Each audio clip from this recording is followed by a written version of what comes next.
دیا ہے، لیکن یہ تمہیں آزماتا ہے، یہ آزماتا ہے کہ یہ پاور تمہارا زیادہ دن ٹکنے والا نہیں ہے، یہ طاقت تمہارا زیادہ دن تک ٹکنے والی نہیں ہے۔ تم نے بے قصور اور ان اسٹوڈنٹوں کو مارا اور ان کے بال پکڑ ان کو ٹوائلٹ میں چھپی ہوئی لڑکیوں کو پکڑ کر مارنا شروع کیا، ان کو طرح طرح کے پیٹے، ان پر آنسو گیس چھوڑے۔ لیکن ایک بات یاد رکھنا، اللہ کیسے جگہ دیں گے جبکہ تمہارا رام تمہیں جگہ دینے کے لیے تیار نہیں ہوں گے، تمہارا رام تمہیں جگہ نہیں دیں گے۔ رام بھی یہ نہیں چاہتا ہے، رام بھی نہیں چاہتا کہ کوئی انسان کسی کو ناک مارے، کوئی انسان کسی کی گال پہ تھپڑ مارے، تو اللہ کیسے برداشت کرے گا؟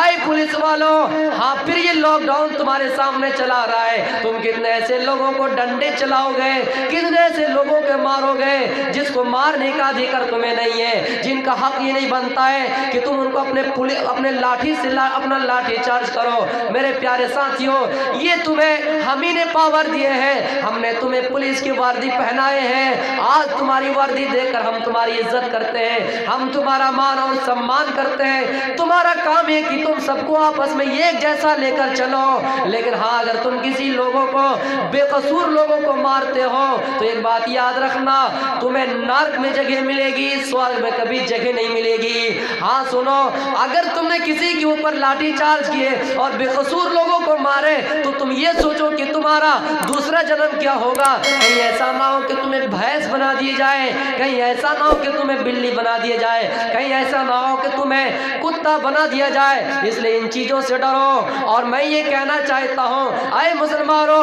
پابندی ہم پر لازم ہے، لیکن ساتھ ہی ساتھ اللہ پر بھروسہ رکھیے۔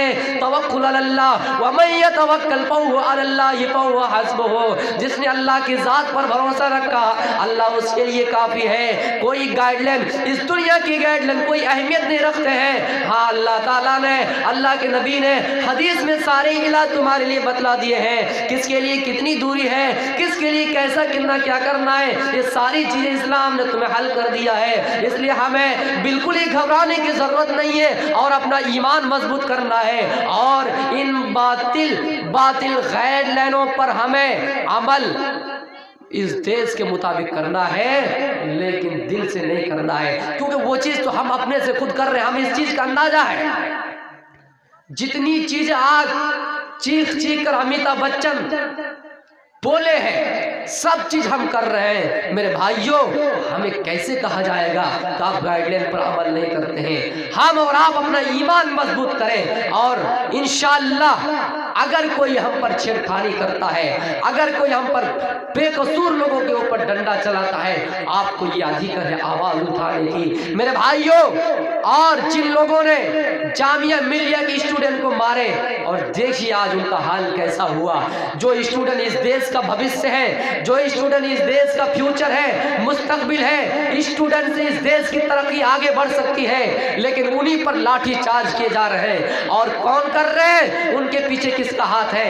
ہم اور آپ اس کو اچھی طریقے سے جانتے ہیں، ورنہ اسٹوڈنٹ پر لاٹھی چارج کرنا اور ان کو چھوڑ دینا یہ معمولی بات نہیں ہے۔ میرے پیارے ساتھیوں، آج دیکھ لیجئے اس دیش کی کرنسی کتنے پیچھے چل گئے ہیں۔ یہ اللہ کی طرف سے مار ہے، یہ عذاب نہیں ہے تو اور کیا ہے؟ آج دیکھ لیجئے جہاں سے اس بیماری کا وجود ہوا کتنے ٹھنڈے ہیں، اور ہمارے دیش میں کتنے کوہرام مچا دیے گئے ہیں۔ ہمارا دیش کی کرنسی کہاں سے کہاں پہنچ گئی ہے، ایک انسان کے اوپر کتنے ذمہ داری عائد ہو گئی ہے، ایک انسان کے اوپر کتنے قرض عائد ہو گئے ہیں۔ میرا حال بدگمانی نہیں رکھنا چاہیے، ہمیشہ اچھے گمان، حسن ظن رکھنا چاہیے، اور اللہ سے دعا کرنا چاہیے، اے اللہ یہ جو بیماری ہمارے بھارت کے اندر ہے، ان کو حقیقت میں اللہ ختم کر دیں۔ یہ اللہ ہمارے ملک کو اپنے حفظ و امان میں رکھ، اے اللہ ہم سب کی حفاظت کر، اور اگر کوئی بھیڑیا ان سے غلط فائدہ اٹھا رہی ہے، کوئی پرشاسن ان سے اگر غلط فائدہ اٹھا رہی ہے، ان کو ان کے مقصد میں کبھی کامیاب